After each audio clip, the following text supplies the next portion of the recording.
नमस्कार दोस्तों, आपका स्वागत है आपके अपने चैनल स्टडी वाइज ऑफिशियल पर। तो आज हम पढ़ेंगे साइंटिफिक नेम्स ऑफ एनिमल्स के बारे में, यानी जंतुओं के वैज्ञानिक नाम। इसे हम ट्रिक से याद करेंगे। तो आप चाहे किसी भी एग्जाम की तैयारी कर रहे हो, इस टॉपिक में से एक नया क्वेश्चन जरूर पूछा जाता है। तो ये वीडियो आपके लिए काफ़ी इंपॉर्टेंट होने वाली है। अगर आप इस वीडियो को पूरा एंड तक देख लेते हैं तो आपको ये सभी साइंटिफिक नेम याद हो जाएंगे। तो अगर आपको ये वीडियो पसंद आती है तो अपने इस चैनल को सब्सक्राइब करना और बेल आइकन प्रेस करना ना भूलिएगा।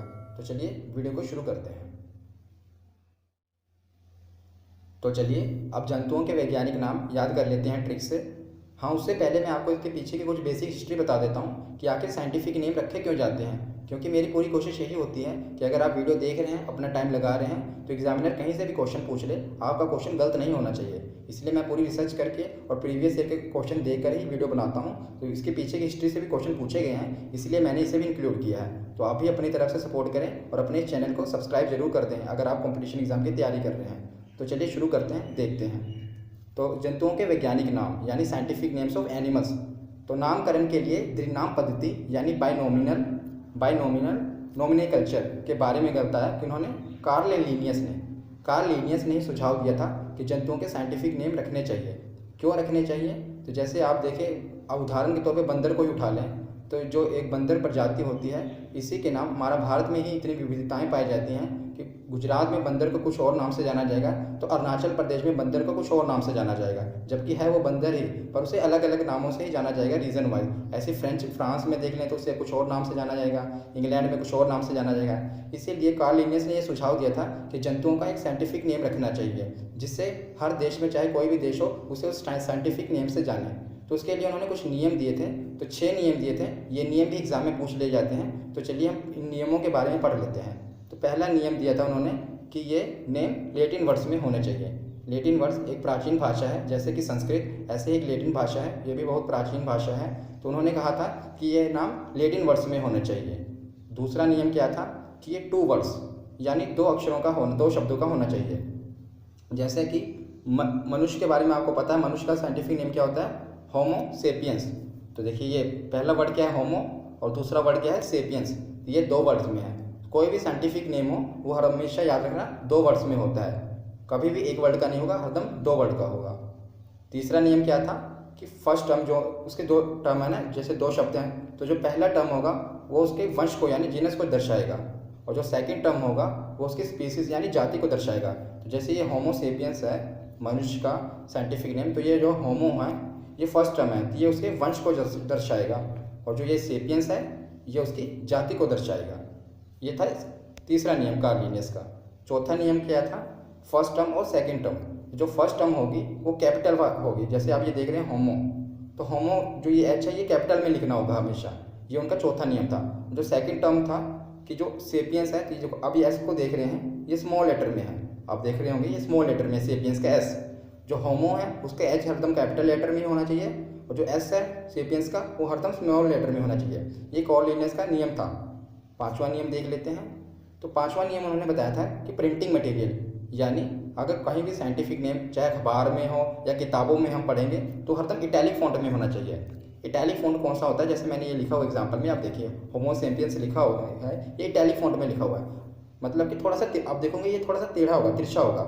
नॉर्मल ऐसे होता है होमो सेपियंस देखेंगे तो आप, पर ये जो इटैलिक फॉन्ट होता है थोड़ा तिरछा होता है। तो उन्होंने कहा था जब भी कोई प्रिंटिंग मटेरियल पे लिखा जाए, यानी अखबारों पर, किताबों पर, कहीं पर भी, तो ये हरदम इटैलिक फॉन्ट में ही लिखना है, ये अनिवार्य है। ये कार्ल लिनियस ने नियम बताए थे। और छठा नियम क्या था? हैंड रिटन, यानी जब उसे हम अपने हाथों से लिखेंगे तो ये हरदम अंडरलाइन होना चाहिए। जैसे आप देख रहे हैं होमो सेपियंस को अंडरलाइन किया हुआ है, ऐसे ही अगर हम अपने पेन से या पेंसिल से कहीं पर भी इसे कॉपी पर लिखेंगे तो उन्होंने बताया था अगर ये हैंड रिटन हो तो ये अंडरलाइन होना चाहिए। तो ये थे कार्ल लिनियस जी के 6 नियम, इन्होंने बताए थे कि कैसे साइंटिफिक नेम रखना चाहिए। तो चलिए अब देख लेते हैं, हम याद कर लेते हैं, ट्रिक से याद करेंगे हम। पहला देखते हैं मनुष्य, यानी मैंने इसे बाइलिंगुअल यानी हिंदी और इंग्लिश दोनों में रखा है ताकि आपको याद रखने में कठिनाई ना हो। ज़्यादातर आप फोकस करें कि इसको इंग्लिश में ही याद रखें, क्योंकि हिंदी में भी इसे इंग्लिश को ही रखा गया, इसका वो नाम बदला नहीं किया है, क्योंकि साइंटिफिक नेम बदला नहीं जा सकता, उसे इंग्लिश और हिंदी में एक ही तरह लिखा जाएगा। तो आप इंग्लिश में ही इसे फोकस करें। तो मनुष्य यानी ह्यूमन को क्या कहा जाता है? आपको याद ही होगा, होमो सेपियंस।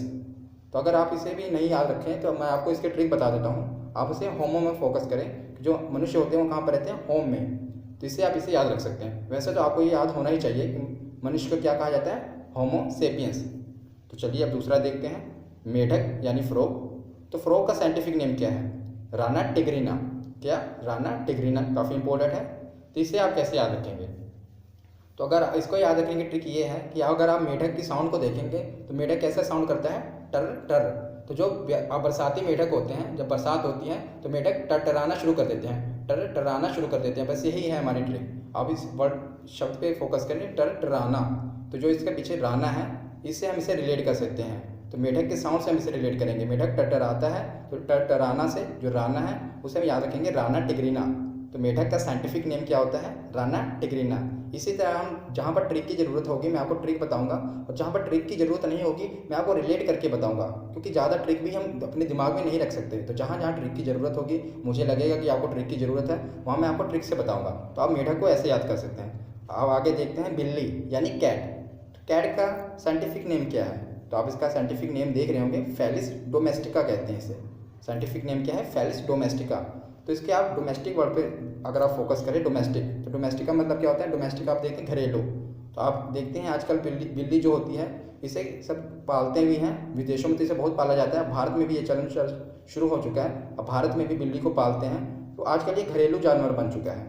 तो इससे आप याद रख सकते हैं, डोमेस्टिका से रिलेट कर सकते हैं कि जो बिल्ली है आजकल घरेलू जानवर बन चुका है, यानी डोमेस्टिक में भी इसे पालने जाने लगा है। तो इससे आप याद रख सकते हैं, फेलिस डोमेस्टिका। आगे देखते हैं, चूहा यानी रैट। इसे तो याद करना बहुत ही आसान है, आप इसके साइंटिफिक नेम से याद कर सकते हैं। इसका साइंटिफिक नेम क्या है? Rattus Rattus. तो इसके चूहे को रैट कहा जाता है, तो इसके शब्द में छुपा है रैटस। इससे तो आप कोई ट्रिक की ज़रूरत नहीं है, ऐसे याद कर सकते हैं। नेक्स्ट देखते हैं, मोर यानी पीकॉक। काफ़ी इंपॉर्टेंट है, एग्जाम में बहुत बार पूछा गया है मोर के बारे में। तो इसका साइंटिफिक नेम क्या है? पावो क्रिस्टेटस। पावो क्रिस्टेटस। तो इसे हम कैसे याद रखेंगे? तो इसे याद रखने की ट्रिक है, जैसा कि आपने बचपन में भी कहानी सुनी होगी अपनी नानी से, दादी से, या कहीं पर भी, कि जब आपने पूछा होगा कि बारिश कैसे होती है, तो उन्होंने आपको बताया होगा कि जब मोर अपने पैरों को देखकर रोने लगता है। मैंने भी सुनी है, आपने भी सुनी होगी। नहीं सुनी तो मैं अब सुना देता हूँ आपको। जब मोर, कहा जाता था कि जब मोर अपने पैरों को देखकर रोने लगता था तब बारिश होती है। अगर आपने सुनी होगी ये कहानी तो इसी से हम इसको याद करेंगे। क्या? कि जब मोर अपने पाँव को देखकर, यहाँ पर देखो पाँव, और यहाँ पर क्या है? क्राई स्टेटस का क्राई याद रखना, क्राई। जब मोर अपने पाँव को देखकर क्राई करने लगे यानी रोने लगे तब बारिश होती थी। तो इससे आप पीकॉक को याद रख सकते हैं। अभी मैं आपको ये सुना रहा हूँ, बस आप इसे बस सुनते चलिए, आपको ये सब याद हो जाएंगे खुद ही। तो जब मोर अपने पाँव को देख के क्राई करने लगे तब बारिश होती थी। इससे आप इसको रिलेट कर सकते हैं कि मोर को क्या कहते हैं? पाओ क्रिस्टेटस। मैंने इमेज भी बनाई है जिसमें मोर रो रहा है अपने पाँव को देखकर। तो चलिए आगे देखते हैं। नेक्स्ट है कुत्ता यानी डॉग। तो डॉग का साइंटिफिक नेम क्या है? कैनिस फैमिलियर्स। कैनिस फैमिलियर्स। तो इसको आप कैसे याद रखेंगे? तो कैनिस फैमिलियर्स में आप देखेंगे फैमिलियर्स, इस पर आप फोकस करिए। फैमिलियर्स, फैमिलियर्स मतलब पारिवारिक। तो आजकल तो आप देख ही रहे हैं, लोग कुत्तों को एक परिवार की तरह, अपने परिवार के मेंबर की तरह पालते हैं। कहीं पर भी आप देखें तो जो कुत्ता होता है उनके परिवार के मेंबर की तरह ही होता है। तो इससे आप याद रख सकते हैं फैमिलियर्स से। अगर आप अभी भी आपको अगर थोड़ी डिफिकल्टीज, तो मैं आपको ऐसे भी याद करा सकता हूँ कि अगर आप फैमिलियर्स में, आप ये देखिए कुत्ता है ये, आगे इसका अगला वर्ड देखिए कैनिस फैमिलियर्स। तो कुत्तों को आपको तो पता है फैमिली की तरह मानते हैं, लेकिन ये फैमिली में भी डिफ्रेंशिएट कैसे होता है? इसके जो कान है बड़े बड़े होते हैं। कैनिस यानी कान इसके बड़े बड़े होते हैं। ये फैमिली का मेंबर तो है, पर फैमिली के मेंबर से अलग कैसा है? क्योंकि इसके कान हैं वो बड़े बड़े हैं। इससे आप इसको रिलेट कर सकते हैं, इसके कान बड़े बड़े होते हैं और ये फैमिली का मेंबर होता है, फैमिलियर होता है काफ़ी। नेक्स्ट देखते हैं, गाय यानी काव। तो इसका साइंटिफिक नेम क्या होता है? बोस इंडिकस। बोस इंडिकस। तो इससे इसको आप कैसे याद कर सकते हैं ट्रिक से? तो आप देख रहे होंगे बोस इंडिकस, यानी बोस से तो आप रिलेट करेंगे बोसी को, और इंडिकस से इंडिया को। तो जो गाय है हमारे इंडिया में बोस की तरह मानी जाती है। गाय की पूजा भी होती है, तो गाय को क्या इंडिया में बोस की तरह मानते हैं। तो इससे आप याद कर सकते हैं बोस इंडिकस यानी कि गाय। गाय का साइंटिफिक नेम है बोस इंडिकस।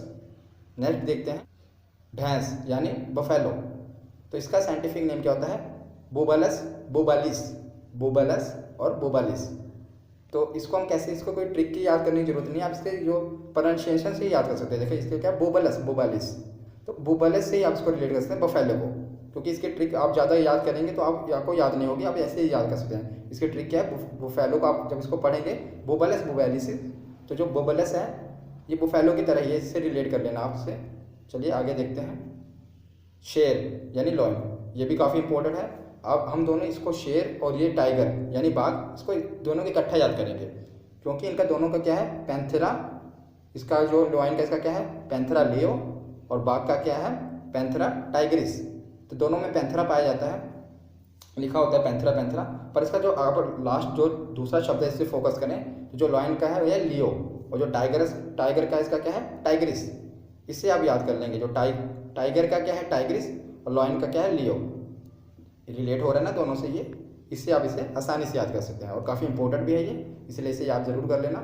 नेक्स्ट देखते हैं हाथी यानी एलिफेंट। तो एलिफेंट का जो है साइंटिफिक नेम क्या होता है, एलिफेस मैक्सिमस। क्या, एलिफस मैक्सिमस। इसे भी आप आसानी से याद कर लेंगे क्योंकि ये रिलेट हो ही रहा है। देखो आप, एलिफेंट का क्या है, एलिफेस, पहला शब्द इसका रिलेट हो रहा है, तो इससे भी कोई ट्रिक की जरूरत नहीं है, आप इसे आसानी से याद कर लेंगे। नेक्स्ट देखते हैं भेड़ यानी शीप। इसका क्या है साइंटिफिक नेम, ओविस। इसकी प्रोनाउंसिएशन इंग्लिश में देखें क्या होती है, ओविस एरिस। हिंदी में एराइस लिखा हुआ है पर इसकी प्रोनाउंसिएशन ऐसे होती है, ओविस एरिस। तो ये भी काफ़ी इंपॉर्टेंट है। और उसका साइंटिफिक नेम आप कैसे याद करेंगे, तो मैं आपको बताता हूँ। अगर आपका राशि देखते हैं, राशिफल, तो जो एरिस होता है, एरिस जो राशिफल होता है, इसका सिंपल में आप देखेंगे, एरिस मतलब मेष राशि। जिनकी मेष राशि होती है उनको पता होगा, जिनकी मेष राशि होती है, मेष राशि को इंग्लिश में एरिस कहते हैं। तो एरिस का सिंपल आप राइट साइड में देख ही रहे हैं, ये भेड़ की तरह होता है। तो एरिस को भेड़ ही कहा जाता है। मैंने आपको पहले बताया था, जो ये लेटिन वर्ड्स में लिया गया, तो लेटिन लैंग्वेज में जो भेड़ होता है उसे एरिस कहा जाता है। जो मेल भेड़ होता है यानी जो नर भेड़ होता है उसे एरिस कहा जाता है। और एरिस का सिंबल भी भेड़ की तरह होता है। तो जिनकी तो राशि मेष है उन्हें तो ये पता ही होगा, अगर आपको अभी नहीं पता तो आप अभी देख लें। तो जो एरिस होता है, एरिस का जो सिंबल होता है उस पर भेड़ बना होता है, तो इससे आप इसे रिलेट कर सकते हैं। तो शेप का क्या होगा, ओविस एरिस। अगला देखते हैं ऊंट यानी कैमल। तो इसका साइंटिफिक नेम क्या होता है, कैमेलस ड्रोमेडेरियस। क्या होता है, कैमेलस ड्रोमेडेरियस। इसे भी आप आसानी से याद कर सकते हैं क्योंकि आप इसे देखेंगे कैमल, यहाँ पर क्या लिखा है, कैमेलस, तो यहीं पर छुपा हुआ है ये। तो इसकी भी कोई ट्रिक की जरूरत नहीं है, आप इसे रिलेट करके याद कर सकते हैं। अगला देखते हैं बंदर यानी मंकी। तो मंकी का साइंटिफिक नेम क्या होता है, रिसस मैकाक। क्या होता है, रिसस मैकाक। अगर आपने मुझसे ब्लड ग्रुप का मैंने जब चैप्टर पढ़ाया था उसमें मैंने आपको बताया था ना कि जो हमारा ब्लड होता है कैसे पता चलता है कि पॉजिटिव है कि नेगेटिव। तो मैंने आपको उस समय भी बताया था कि एक रिसस नामक बंदर प्रजाति होती है जिससे RH फैक्टर के बारे में पता चला था। उसके दो शब्द लिए थे ना, RH। अगर आपने वीडियो देखी होगी तो आपको पता होगा कि हमारा जो ब्लड होता है उसमें कैसे पता चलता है कि पॉजिटिव है कि नेगेटिव। तो RH फैक्टर से पता चलता है। और RH फैक्टर कहाँ से लिया गया था, एक बंदर से लिया गया था। तो उससे आप याद कर सकते हैं, बंदर का क्या होता है, रिसस मैकाक। नेक्स्ट देखते हैं सांप यानी स्नेक। तो स्नेक का क्या होता है साइंटिफिक नेम, सबोर्डर सरपेंटस। क्या होता है, सबोर्डर सरपेंटस। कहीं कहीं पर ये सरपेंटस ही लिखा होता है खाली, पर इसके दो होते हैं, दोनों शब्द याद रखने होते हैं आपको, सबोर्डर सरपेंटस, ताकि चाहे सरपेंटस लिखा आ जाए या सबोर्डर सरपेंटस लिखा हो जाए आपको याद रहे। चलिए अब इसका ट्रिक देखते हैं क्या होगी। तो सांप की ट्रिक होगी, आपको यहाँ पर देखना सरपेंटस, सर्पेंटस। अब इसे अगर तोड़ तोड़ के पढ़ें तो सांप को आपको पता है हिंदी में सर्प भी कहा जाता है। तो ये क्या लिखा है, सर्प। देखो सर्प लिखा ना, उसके बाद सरपेंटस लिखा है। तो पहले दो इस पर याद करेंगे सर्प से, तो सर्प से आप याद करोगे सांप को, सांप को सर्प भी कहा जाता है। तो चलिए आगे देखते हैं। इससे पहले मैं आपको बता दूं, अगर आप रेलवे की तैयारी कर रहे हैं, SSC की तैयारी कर रहे हैं, तो अपने इस चैनल को सब्सक्राइब करके हमें सपोर्ट जरूर करें। और अगर आप NCERT साइंस की तैयारी शुरू से करना चाहते हैं तो मैंने इससे पहले 4 वीडियो बायोलॉजी की अपलोड भी कर दी है, उसमें भी मैंने बहुत ध्यान से सब आपको रिसर्च करके पूरा पढ़ाया हुआ है। आप उसके ये 5वीं वीडियो मैंने अपलोड की है। तो अपन इस चैनल को सब्सक्राइब करके बेल आइकन को प्रेस कर दें। मैं करंट अफेयर और GK की ट्रिक्स की वीडियो भी अपलोड करता रहता हूँ, आप चैनल पर जाकर उसे भी देख लें। चलिए नेक्स्ट देखते हैं बकरी यानी गोट। गोट का साइंटिफिक नेम क्या होता है, कैपरा हिरकस। क्या होता है, कैपरा हिरकस। तो आप इसके दो पहले ही देखिए कैप लिखा हुआ है, तो आप ये इमेज में भी देख रहे हैं क्या हुआ, जो गोट है यानी बकरी ने कैप पहनी हुई है। अब इस इमेज से याद रखेंगे, देखिए बकरी ने कैप पहनी हुई है, कैप, कैपरा। तो बकरी का क्या साइंटिफिक नेम होगा, कैपरा हिरकस। जब भी बकरी आपके आगे आएगी, जब आप देखेंगे तो आपको ये दिमाग में आपकी ये इमेज आ रही हुई है, इससे आपको ये याद हो जाएगा। तो चलिए आगे देखते हैं। तो चलिए अब आखिर में 2 बच्चे हैं, इन्हें भी पढ़ लेते हैं। पहला है घोड़ा यानी हॉर्स। हॉर्स का साइंटिफिक नेम क्या होता है, इक्वस कैबेलस। तो आप इसके जो कैबेलस में जो कैब वर्ड है इस पर फोकस करें, कैब। आजकल तो जो कैब है हम उस ओला उबर ही जानते हैं, पर पहले के टाइम पर ये ऐसी कैब चलती थी, यानी घोड़ा गाड़ी। तो जो राजा महाराजा प्रिंस होते थे इसी घोड़ा गाड़ी पे चलते थे, ऐसी कैबों पर चलते थे। तो जब भी वर्ड आए कैब तो आप याद रखना हॉर्स कैब होती थी। तो हॉर्स का साइंटिफिक नेम क्या होगा? इक्वस कैबलस। कैब से याद रखेंगे हॉर्स कैब को। तो चलिए नेक्स्ट देखते हैं, मक्खी यानी हाउस फ्लाई। इसका साइंटिफिक नेम क्या होता है? मस्का डोमेस्टिका। तो डोमेस्टिका से तो ये पता चलता है कि घरों में पाई जाती है, यानी घरेलू होती है। इससे पहले भी मैंने आपको बताया था एक कौन सा, फेलिस डोमेस्टिका, जो वो किसके लिए था? बिल्ली के लिए था। तो आप कंफ्यूज ना हो इसमें, इसका मैं आपको कैसे डिफ्रेंशिएट कैसे पता करेंगे। डोमेस्टिका से तो ये पता चलेगा कि घरेलू है, यानी घरों में पाई जाती है। पर आप इसका जो मस्का है, आप हिंदी में पढ़ के देखिए क्या लिखा है, मस्का डोमेस्टिका। तो मस्का को आप क्या पढ़ेंगे? मक्खा, यानी मक्खा डोमेस्टिका। तो मक्खा से आप रिलेट करेंगे मक्खी को। तो मक्खी का साइंटिफिक नेम कैसे पढ़ेंगे? मक्खा डोमेस्टिका। तो जो है कि जो असली में क्या है? मस्का डोमेस्टिका, पर आप इस पर पढ़ेंगे मक्खा डोमेस्टिका।